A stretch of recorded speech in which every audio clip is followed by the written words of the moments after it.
Assalamualaikum warahmatullahi wabarakatuh. Selamat pagi, Bu Rani, Bu Nurul, dan teman-teman semuanya.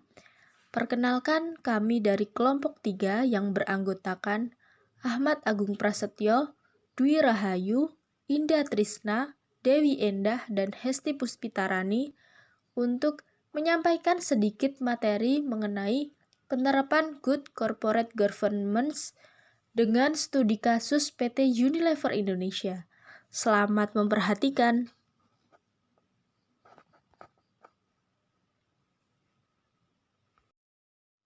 Pembahasan pertama mengenai Good Corporate Governance.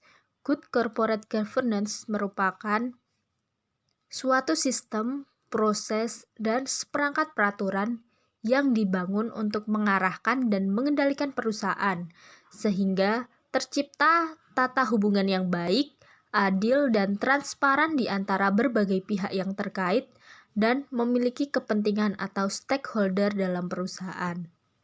Pihak-pihak terkait yang dimaksud terdiri atas pihak internal yang bertugas mengelola perusahaan dan pihak eksternal yang meliputi pemegang saham, kreditur, dan lain-lain. Tujuan adanya penerapan corporate governance adalah untuk meningkatkan nilai saham dalam jangka yang panjang, sekaligus menciptakan value add atau nilai tambahan bagi semua pihak yang berkepentingan atau stakeholder. Pembahasan berikutnya mengenai prinsip-prinsip Good Corporate Governance. Prinsip-prinsip ini terdiri dari 4. Yang pertama yaitu fairness atau kewajaran atau keadilan. Prinsip ini merupakan keadilan dan kesetaraan di dalam memenuhi hak-hak stakeholder yang timbul berdasarkan perjanjian dan peraturan perundang-undangan yang berlaku. Prinsip ini juga dapat diartikan sebagai upaya dan tindakan yang tidak membeda-bedakan semua pihak yang berkepentingan atau stakeholder terhadap organisasi atau perusahaan terkait. Prinsip ini harus menjamin adanya perlakuan yang setara atau adil terhadap semua pihak terkait, terutama para pemegang saham minoritas maupun asing. Yang kedua yaitu transparansi. Transparansi merupakan sikap keterbukaan dalam melaksanakan proses pengambilan keputusan dan keterbukaan dalam mengemukakan informasi material dan relevan mengenai perusahaan. Jadi, dalam prinsip ini para pemegang saham haruslah diberi kesempatan untuk berperan dalam pengambilan keputusan atas perubahan-perubahan mendasar dalam perusahaan dan memperoleh informasi yang benar, akurat, tepat waktu mengenai perusahaan. Kemudian, prinsip yang ketiga yaitu accountability atau akuntabilitas. Prinsip ini merupakan kejelasan fungsi pelaksanaan dan pertanggungjawaban organ sehingga pengelolaan perusahaan terlaksana secara efektif. Prinsip ini berhubungan dengan tersedianya sistem yang mengendalikan hubungan antara organ-organ yang ada dalam perusahaan. Realisasi dari prinsip ini dapat berupa pendirian dan pengembangan komite audit yang dapat mendukung terlaksananya fungsi pengawasan Dewan Komisaris, juga perumusan yang jelas terhadap fungsi audit internal. Kemudian, prinsip yang keempat yaitu responsibility atau pertanggungjawaban. Prinsip ini menekankan pada adanya sistem yang jelas untuk mengatur mekanisme pertanggungjawaban perusahaan kepada stakeholder dan shareholder.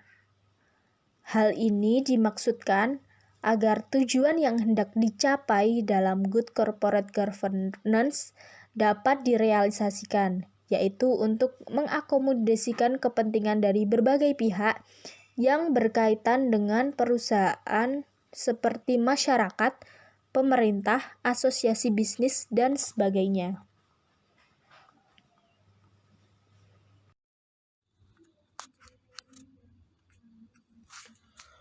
ada beberapa manfaat terkait dengan penerapan good corporate governance. Untuk yang pertama adalah meminimalkan agency cost, kemudian meminimalkan cost of capital, kemudian yang ketiga adalah melancarkan pengambilan keputusan, meminimalkan penyalahgunaan wewenang, meningkatkan citra perusahaan, kemudian pemegang saham akan menaikkan nilai saham dan nilai dividen, kemudian meningkatkan motivasi dan kepuasan kerja karyawan. Selain itu juga meningkatkan kepercayaan dari para stakeholders dan citra perusahaan, serta meningkatkan kualitas laporan keuangan dari perusahaan tersebut.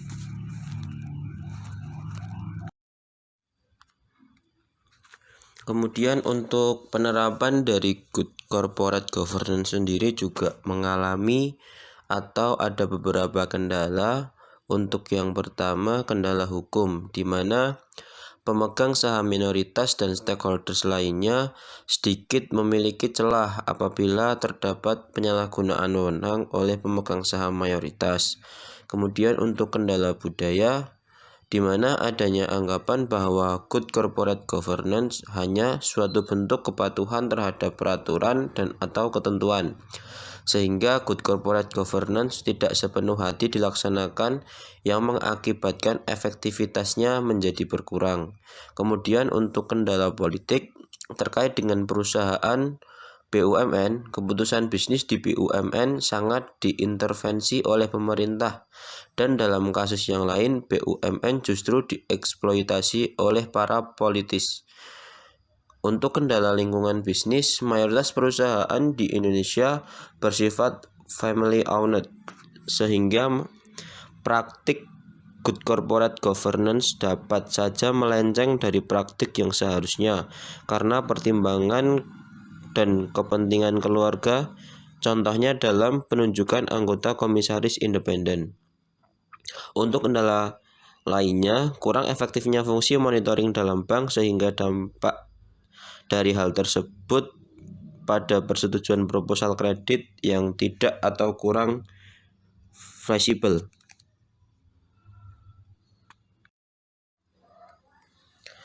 Setelah penjelasan terkait konsep dari good corporate governance, kelompok kami akan sedikit menjelaskan dan memaparkan contoh penerapan good corporate governance pada PT Unilever Indonesia. Selanjutnya ada prinsip-prinsip GCG yang diterapkan di PT Unilever Tbk. Yang pertama ada transparansi, dua akuntabilitas, tanggung jawab, independensi dan keadilan. Tujuan GCG adalah mendukung pencapaian visi dan misi jangka panjang perseroan, memastikan efektivitas dan efisiensi kegiatan operasional dan pengawasan bisnis, meningkatkan nilai yang berkelanjutan bagi para pemangku kepentingan, meningkatkan daya saing perseroan, memperkuat penerapan good corporate governance atau GCG. Yang pertama adalah melakukan penilaian mandiri secara berkesinambungan dan menyeluruh menggunakan ASEAN Good Corporate Governance Scorecard dan pendopan tata kelola perusahaan terbuka yang digunakan OJK. Yang kedua adalah mengadakan sesi penyegaran terkait pedoman prinsip bisnis dan kebijakan pedoman, baik untuk internal maupun pihak ketiga. Yang ketiga adalah menanamkan prinsip-prinsip tata kelola melalui komunikasi internal, pertemuan-pertemuan dan forum diskusi dan pelatihan secara online.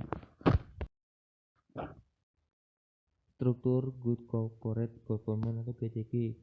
Yang pertama ada Dewan Komisaris yang melakukan rapat setidaknya 6 kali dalam 1 tahun. Jika berhalangan hadir dapat melalui video call atau video conference. Pembahasan terkait strategi dan kinerja perusahaan. Kemudian tata kelola perusahaan dan manajemen risiko perusahaan, sukses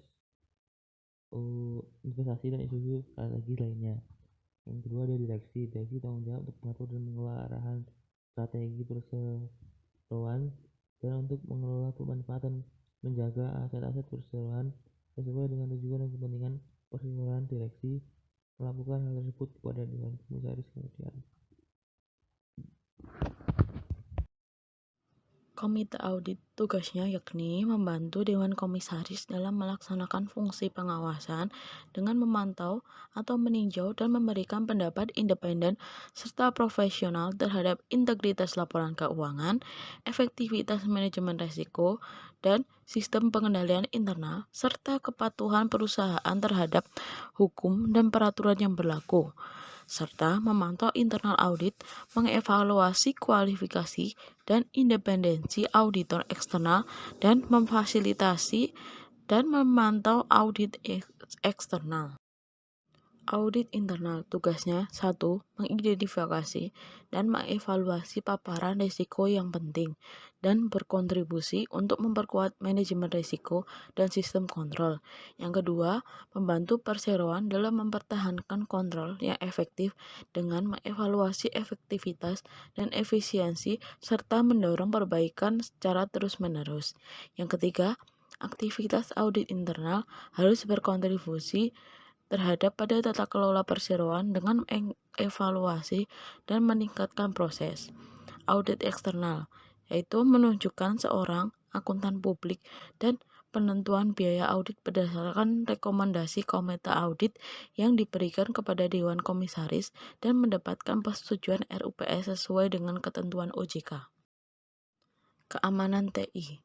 PT Unilever Indonesia bekerja sama dengan tim TI Global Unilever untuk memberikan keyakinan bahwa proses bisnis, infrastruktur, dan mekanisme persetujuan telah sesuai dengan praktik terbaik tentang cara kerja secara global.